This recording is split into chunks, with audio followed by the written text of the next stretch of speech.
নমস্কাৰ ইউনিভাৰ্চেল নিউজৰ প্ৰতিগৰাকী দৰ্শকক মই বিশ্বজিৎ নাথে আমাৰ নতুন শিতান কথাৰ মহললৈ আদৰণি জনাইছোঁ।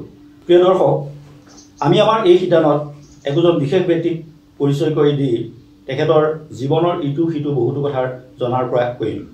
আজি আমাৰ মাজত আছে জনপ্ৰিয় কণ্ঠশিল্পী ভাস্কৰ মৌনক ডাঙৰীয়া। আমাৰ সৰ্বোচ্চ ধামখুমীয়াত উঠি বাঢ়ি নগৈ একাগ্ৰচিত্তে সংগীত জগতখনত কাম কৰি থকা শিল্পীসকলৰ ভিতৰত ভাস্কৰ মৌনক অন্যতম। গুৱাহাটীৰ অনাতাঁৰ কেন্দ্ৰৰ নিয়মীয়া শিল্পী হিচাপে স্বীকৃতি পোৱা ভাস্কৰ মৌনকে লক্ষ্মীনাথ বেজবৰুৱাৰ প্ৰথম অসমীয়া গীতৰ সংকলনৰ পুনৰ সংস্কৰণত গীত গাই প্ৰচুৰ অভিজ্ঞতা অৰ্জন কৰিছে। ৰং চেনেলৰ তুমি আৰু মই আৰু প্ৰাগ নিউজৰ আমাৰ ভূপেন্দ্ৰ ছিজন 1তো তেওঁ অংশগ্ৰহণ কৰিছিল। কেইবাটাও বছৰ ভ্ৰাম্যমানৰ নেপথ্য কণ্ঠশিল্পী হিচাপে কাম কৰা এইগৰাকী কণ্ঠশিল্পীয়ে বহুকেইটা বিহুগীতৰ এলবামৰ লগতে বহুকেইটা লোকগীত আধুনিক গীতৰ এলবামত কণ্ঠদান কৰিছে। হিয়াত মাথো তুমি নামৰ VCD ছবিখনত তেখেতে মিউজিক ডাইৰেক্টৰ হিচাপে কাম কৰিছে। তেখেতৰ সৈতে কথা পাতিম আৰু কথাৰ মাজে মাজে আমি তেখেতৰ পৰা বহুকেইটা চিৰসেউজ অসমীয়া মনোমোহা গীত শুনিম। ভাস্কৰ দা, আপোনাক আজি আমাৰ এই অনুষ্ঠানলৈ আদৰণি জনাইছোঁ। ধন্যবাদ জনাইছোঁ। এই অনুষ্ঠানত অংশগ্ৰহণ কৰিবলৈ মোক সুযোগ দিয়াৰ বাবে মই অনুষ্ঠানটোক ধন্যবাদ জনাইছোঁ। প্ৰিয় দৰ্শক, আহক আমি আমাৰ আজি অনুষ্ঠানৰ মাজলৈ সোমাই যাওঁ। ভাস্কৰ দা, প্ৰথম কথা হ'ল আপুনি সংগীতৰ প্ৰতি আকৰ্ষিত হ'ল কেনেকৈ? সংগীতৰ প্ৰতি আকৰ্ষিত কেনেকৈ হ'ল বুলি ক'বলৈ গ'লে মই শৈশৱলৈ উভতি যাব লাগিব। প্ৰায় ৩-৪ বছৰ বয়সৰ পৰা ঘৰখনত খুব ভাল এটা সংগীতৰ পৰিৱেশ মই পাইছিলোঁ। সেই সময়ত মোৰ ঘৰৰ বাইদেউহঁতে দাদাহঁতে গান গাইছিলে, তেওঁলোকক শিকাবলৈ। তাৰপৰা মোৰ দেউতা বহুত সংগীতানুৰাগী আছিল।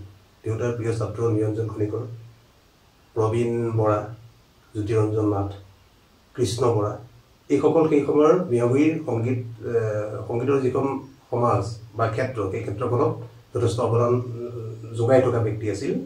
তেখেতসকলক প্ৰতি সপ্তাহত দেউতাই ঘৰলৈ মাতি আনিছিল। দেউতাৰ তেতিয়াতো একো নাছিলে, অকল ৰেডিঅ'টোৰ বাহিৰে গান শুনাৰ মাধ্যম নাছিলে। ছাত্ৰসকল ভাল সুকন্ঠৰ অধিকাৰী ছাত্ৰসকলক মাতি আনি ঘৰত গান শুনিছিল। সেই দেউতাই খুব ভাল পাইছিল গান। তেনেদৰে বাইদেউহঁতক দাদাহঁতকো গান শিকালে সেইসকলে, নিৰঞ্জন খনিকৰ বা অন্যান্যসকলে। মই খুব সৰু আছিলোঁ যদিও খুব সৰুৰ পৰাই মানে প্ৰতি সপ্তাহতে প্ৰায় সন্ধিয়া আমাৰ ঘৰত গানৰ মজলিচ বহিছিলে। মই সৰুৰ পৰা সেইবোৰ দেখিছিলোঁ, দেখি মই আকৃষ্ট হৈছিলোঁ সেইবোৰৰ প্ৰতি। প্ৰথম কথা সেইটো। দ্বিতীয় কথা, সেই সময়ত মোৰ গাঁওখনৰ যিটো পৰিৱেশ, গাঁৱত সততে হেমদাহঁতে বা অন্যান্য মিলন শইকীয়া বা অন্যান্যসকলে গাঁৱত মানে কিছুমান অনুষ্ঠান পাতি আছিলে। সেই সময়ত গণমুক্তি বাহিনী আছিল অসম। গণমুক্তি বাহিনী মানে এটা বিপ্লৱী সংগঠন। গণমুক্তি বাহিনীৰ এগৰাকী নেতা অপন বেজবৰুৱাকে আদি কৰি, নানু ভূঞাকে আদি কৰি তেওঁ যথেষ্ট সাংস্কৃতিকভাৱে আগ্ৰহী বা দখল থকা ব্যক্তি আছিল সাংস্কৃতিক ক্ষেত্ৰখনত। তেখেতসকল আমাৰ ঘৰলৈ আহিছিল বা আমাৰ গাঁওখনলৈ আহিছিল। তেখেতসকলেও এটা সংগীতৰ পৰিৱেশ গাঁৱত প্ৰতিষ্ঠা কৰিছিল বা সমকালীন বিহুগীত প্ৰতিষ্ঠা কৰিছিল, যাৰ মই অংশীদাৰ আছিলোঁ, মই দেখিছিলোঁ। সেইবোৰৰ কাৰণেও মই আকৃষ্ট হ'লোঁ। দ্বিতীয়তে মইনা পাৰিজাত এনে এটা অনুষ্ঠান, যিটো অনুষ্ঠানে আমাৰ মানে যিটো ফাউণ্ডেশ্যন গঢ় লোৱাই দিছিল। কেৱল মোকে নহয়, আমাৰ জ্যেষ্ঠ অগ্ৰজসকলেও মইনা পাৰিজাতৰ পৰাই ওলাই গৈছিল। খুব সুস্থ এটা সাংগীতিক পৰিৱেশ সেই সময়ৰ বিহুগীত, ৮০ দশকৰ বিহুগীত, ৭০ দশকৰ বিহুগীত আমি স্বচক্ষে দেখিছিলোঁ। আৰু সেই তাৰ পৰা যি অভিজ্ঞতা অৰ্জন কৰিছিলোঁ বা আমাৰ মনত যি গভীৰভাৱে ৰেখাপাত কৰিছিল সেই পৰিৱেশটোৱে, সেইবোৰৰ পৰাই সংগীতৰ প্ৰতি আকৃষ্ট হ'ল।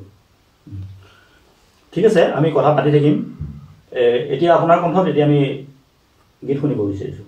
গীতটো গাম বাৰু। তাৰ আৰু এটা কথা মই কৈ লওঁ, শৈশৱতে ৮০ চন মানত হ'ব নেকি, তেতিয়া মোৰ মাত ভালকৈ ফুটা নাছিল। মোৰ ৭৫ চনত জন্ম হৈছিলে, ৪ ডিচেম্বৰত। তেতিয়া মই শৈশৱতে এখন চিনেমা চাইছিলোঁ, আজৰি নবৌ। আজৰি নবৌ চিনেমাখনত খুব ধুনীয়া এজন মানুহ, বিজু ফুকন বুলি পিছতহে জানিছোঁ। বিজু ফুকনে খুব ধুনীয়াকৈ মদ খাই মানে এক্টিং কৰি গানটো গাইছিল। আৰু মোৰ শিশু মনক মানে সেই দৃশ্যটোৱে যথেষ্ট মানে আকৃষ্ট কৰিছিল। আৰু মই ঘৰত এতিয়া মোৰ মনত আছে, আৰু বাইদেউহঁতেও কয়, দাদাহঁতেও কয়, মই হয়তো মাটিত বাগৰি বাগৰি সেই গানটো গাই ফুৰিছিলোঁ। কেনেকৈ গান গাইছিল তেনেকৈ মই গাইছিলোঁ। আৰু সেইটোৱে মোৰ জীৱনৰ প্ৰথম গান, মাত নুফুটা অৱস্থাতে মই গোৱা। সেই গীতটোৱে অকণমান মই ভুল হ'ব পাৰে, মানে বহুদিন মই চৰ্চা কৰা নাই, তাৰে অকণমান মই গাই দিব বিচাৰোঁ।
ভাস্কৰা আপোনাৰ দৃষ্টিত গীত কি গীত বা গান বা সংগীত মোৰ দৃষ্টিত এক সৰগীয় অনুভূতি মানে ভগৱানক আমি প্ৰাৰ্থনা কৰোঁ এই গানৰ জৰিয়তে ভগৱান আৰু মানে আত্মা আৰু পৰমাত্মাৰ মাজৰ মানে মিলন সেইটো বুলি ক'ব পাৰি গীতক গানৰ জৰিয়তে গানৰ মাধ্যমেৰে যেন ঈশ্বৰক পোৱা যায় সুন্দৰক পোৱা যায় সত্যক পোৱা যায় তেনেকুৱা এটা অনুভূতি হয় সততে মানুহৰ মনত আৰু গান আচলতে গণসংযোগৰ এক মাধ্যম বুলি ক'ব পৰা যায় গানৰ জৰিয়তে সমাজ সংস্কাৰ কৰিব পাৰি বহু কিবা কিবি কৰিও যিটো নোৱাৰি গানৰ দ্বাৰা সেইটো সম্ভৱ গান বুলি ক'লেও ঠিক মানে সত্য শুদ্ধ হ'ব বুলি মানে ভাবোঁ সংগীতৰ কথা ক'লোঁ সংগীতৰ জৰিয়তে মানে যিকোনো কাম কৰিব পাৰি অসম্ভৱক সম্ভৱ কৰিব পাৰি আৰু দুষ্কৃতিক নাশ কৰিব পাৰি সংস্কৃতিৰে আমি ভগৱান শ্ৰীকৃষ্ণৰ বাঁহীটোৰ কথা জানো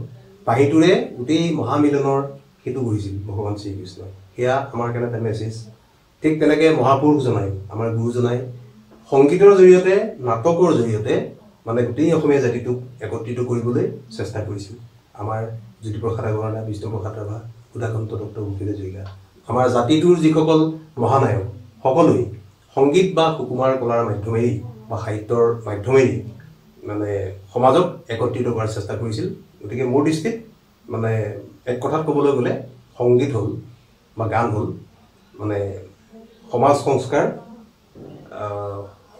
সংস্কাৰৰ এটা মাধ্যম আৰু অকল মনোৰঞ্জন নহয় আত্মসন্তুষ্টি আৰু ঈশ্বৰ প্ৰাপ্তিৰ এক যাত্ৰা ধন্যবাদ ভাস্কৰা এইবাৰ আপোনাক মই যি প্ৰশ্ন সুধিব বিচাৰিছিলোঁ সেই প্ৰশ্নৰ উত্তৰ আপুনি এই প্ৰথম প্ৰশ্নটোতে দি দিছে মোৰ প্ৰশ্ন আছিলে যে গণসংযোগৰ মাধ্যম হিচাপে সংগীতৰ ভূমিকা সন্দৰ্ভত আপোনাৰ অভিমত কি এই সন্দৰ্ভত আপুনি এই প্ৰথম প্ৰশ্নটোতে আপুনি টাচ কৰি গৈছে তথাপিও গণসংযোগৰ মাধ্যমৰূপে সংগীতৰ ভূমিকা সন্দৰ্ভত আপোনাৰ অভিমত কি হ'ব পাৰে আচ্ছা এইটোতো হয়েই এইটো মানে চিৰন্তন বুলি ক'ব পাৰি সংগীতৰ জৰিয়তে গণসংযোগ অতি সঁচা কথা সত্য কথা মই এটা কাহিনী শুনিছিলোঁ ডক্টৰ ভূপেন হাজৰিকাই যেতিয়া আমেৰিকাত পল ৰবচনক লগ পাইছিল তেওঁতো গীটাৰ এখন বজাইছিল তেওঁ ভূপেন হাজৰিকাক হেনো সুধিছিল এইখন কি হোৱাট ইজ দিছ বা সুধিছিল আৰু যি ভাষাতে নহওক ভূপেন হাজৰিকাই কৈছিল দিছ ইজ গীটাৰ তেতিয়া পল ৰবচনে কৈছিল ন' মানে সেইটো গীটাৰ নহয় এইখন মানে it is the instrument of social reformation মানে সমাজ সংস্কাৰৰ এটা আহিলা গতিকে এখন গীটাৰটো এটা চিম্বল মানে সংগীতে সমাজক মানে সঠিক পথলৈ অনাৰ ক্ষেত্ৰত এক সবল ভূমিকা গ্ৰহণ কৰিব পাৰে সংগীতে পাৰে সংস্কৃতিয়ে পাৰে সাহিত্যই পাৰে গতিকে এইটো গণসংযোগৰ মাধ্যম বুলি এটা স্বীকৃত সত্য আমি কথা পাতি থাকিম এইখিনিতে ভাস্কৰ মৌনসৰ কণ্ঠত আমি এটি গীত শুনিব বিচাৰিছোঁ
ধন্যবাদ আমি যিখিনি প্ৰশ্ন কৰিছিলোঁ প্ৰশ্নকেইটা যথাযথ উত্তৰ আপোনাৰ পৰা পাইছোঁ বৰ্তমান গ্লেমাৰ সৰ্বস্ব যি ধামখুমীয়া চলি আছে এই ধামখুমীয়াত আপুনি উতিবাহী নগৈ আপোনাৰ যি চৰ্চা সেই চৰ্চাটো ৰাখি আছে বৰ্তমান এই যিটো ধামখুমীয়া চলি আছে এই ধামখুমীয়াই অসমীয়া আধুনিক গীতক কেনেধৰণৰ প্ৰভাৱিত কৰিব বুলি আপুনি ভাবে চোৱা অসমীয়া আধুনিক সংগীতৰ ইতিহাস অতি সবল অতি সমৃদ্ধিশালী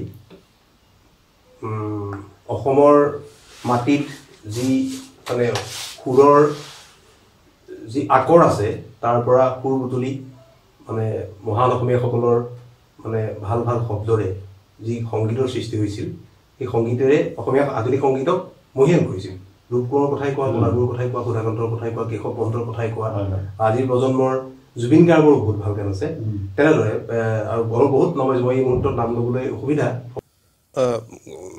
গৌৰৱময় ইতিহাসেৰে সমৃদ্ধ অসমীয়া সংগীত যেন 1985 চন মানৰ পৰা কিছু থমকি ৰোৱা যেন বোধ হয় তাৰপিছত যথেষ্ট ভাল সংগীত সৃষ্টি হৈছে অসমত কিন্তু মই এইটো ক'ব বিচাৰিছোঁ যে আগৰ যিসকল শিল্পী আছিলে তেখেতসকলে প্ৰদৰ্শনতকৈ অনুশীলনত বেছি গুৰুত্ব দিছিল আৰু আত্মপ্ৰচাৰ বা নিজক শিল্পী হিচাপে প্ৰতিষ্ঠিত কৰাতকৈ মানে শিল্পীৰ যিটো দায়িত্ব হোৱা উচিত তেওঁলোকে মানে দায়িত্ব হিচাপে গ্ৰহণ কৰিছিল যাতে মোৰ গানটোৱে বা মোৰ সৃষ্টিয়ে জাতিটোক কিবা লাভান্বিত কৰিব পাৰে সেইকাৰণে নিজৰ সৰ্বস্ব ত্যাগ কৰিও নিজৰ কেৰিয়াৰৰ কথা নাভাবি তেখেতসকলে সংগীতত আত্মনিয়োগ কৰিছিল আৰু ওৰে জীৱন আৰু মহান সংগীতৰ সৃষ্টি হৈছিল আমি কলাগুৰু বিষ্ণুপ্ৰসাদ ৰাভাৰ জীৱনৰ কথা জানো ৰূপকোঁৱৰ জ্যোতিপ্ৰসাদৰ জীৱনৰ কথা জানো ডক্টৰ ভূপেন হাজৰিকাৰ জীৱনৰ কথা আমি প্ৰত্যেকেই জানো এটা অতি উচ্চমানৰ অতি তথাকথিত মানে উচ্চ স্তৰৰ এটা জীৱন নেওচা দি যাযাবৰী জীৱন তেওঁ মানে অতিবাহিত কৰিছিল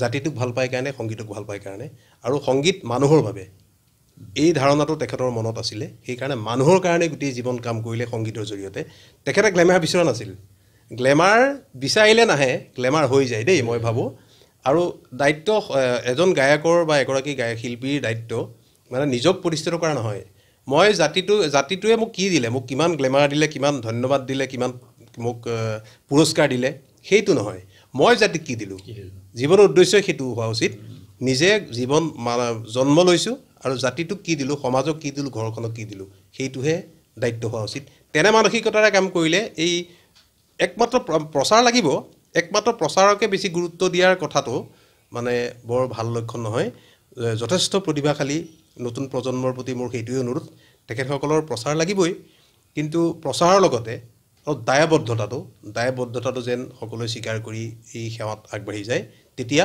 আমাৰ পুৰণা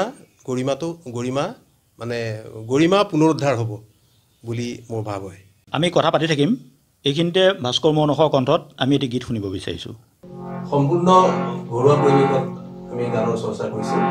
মোক সহযোগিতা আগবঢ়াইছে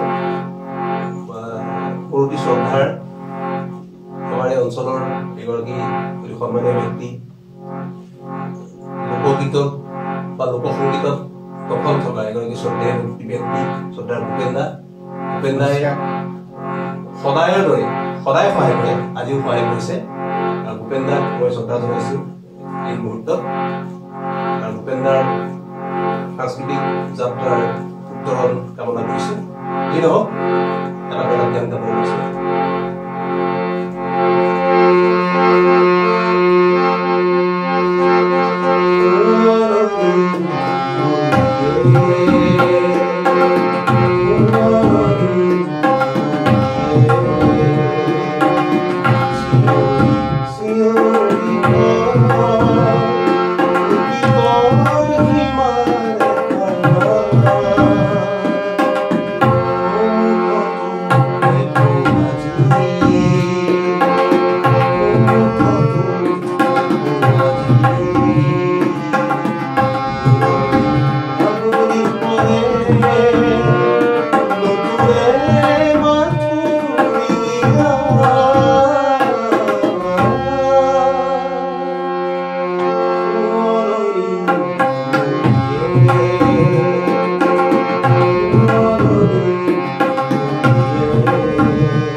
এতিয়া আমাৰ এটা চমু প্ৰশ্ন, সংগীতটো আপোনাৰ পেচা নে নিচা?